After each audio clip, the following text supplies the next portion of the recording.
तो एक समय सिंगा जी महाराज ने क्या प्रमाण दिया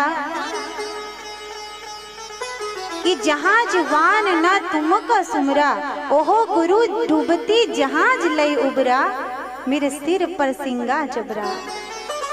हम कहते हैं सर्वप्रथम यही गाते हैं, गुरु महाराज को मस्तक पर बिठाते हैं और जहाज वान न तुमको सुमरा, ओहो गुरु डूबती जहाज लई उबरा। तो जहाजवान ने कैसे सुमरा था? एक समय समुद्र में जब नाव जा रही थी, जहाज जा रहा था, उसमें परिक्रमावासी साधु संत बैठे हुए थे। अचानक ही वहां पर मौसम में परिवर्तन आ गया, हवा चलने लगी, तूफान आ गया, बिजली चमकने लगी, तड़घास आकाश में दिखाई देने लगी, नाव हिलने लगी क्योंकि इतनी हवा चल रही है, तूफान आ रहा है। अब आज साधु संत यहाँ पर परिक्रमावासी बड़े परेशान हो गए, दुखी हो गए, रुदन करने लगे और आज नेत्र बंद करते हैं, भगवान का ध्यान करते हैं। जहाजवान ने कहा, हे साधु संतों, हे संत महात्माओं, अरे नर्मदा मैया जी के साथ साथ यहाँ पीपलिया में रहने वाले संत सिंगा जी महाराज का भी ध्यान करिए। अरे सिंगा जी महाराज में इतना सामर्थ्य है कि वह डूबती हुई इस जहाज को भी हाथ से किनारे लगा देंगे। तो यहाँ पर जहाजवान और समस्त साधु संतों ने यहाँ सिंगा जी महाराज का सुमिरन किया, ध्यान किया।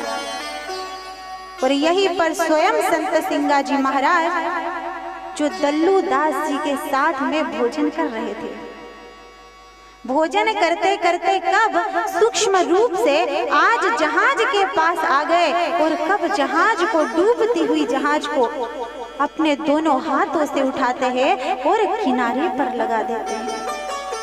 लोग जय जयकार करने लगे, धन्य है संत सिंगा जी महाराज, ओह गुरु डूबती जहाज लई उबरा, मेरे सिर पर सिंगा जबरा।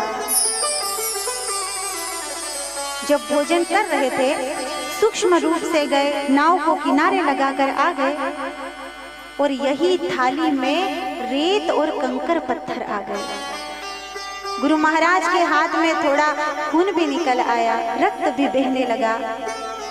दल्लू दास जी महाराज ने पूछा, हे दादाजी महाराज, अरे आप तो भोजन कर रहे हैं और भोजन करते करते कब यह रेत आ गई और आपके हाथ से यह खून कैसे बह रहा है?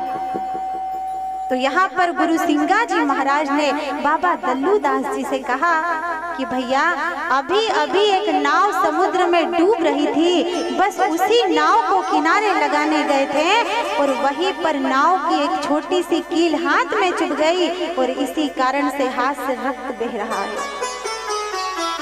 और यह जो रेत है, जो कंकर पत्थर है, यह भी कोई साधारण नहीं, यह भी उसी समुद्र से आई है, हाथ में चिपक करके आ गई। बोलिए संत सिंगा जी महाराज की जय हो।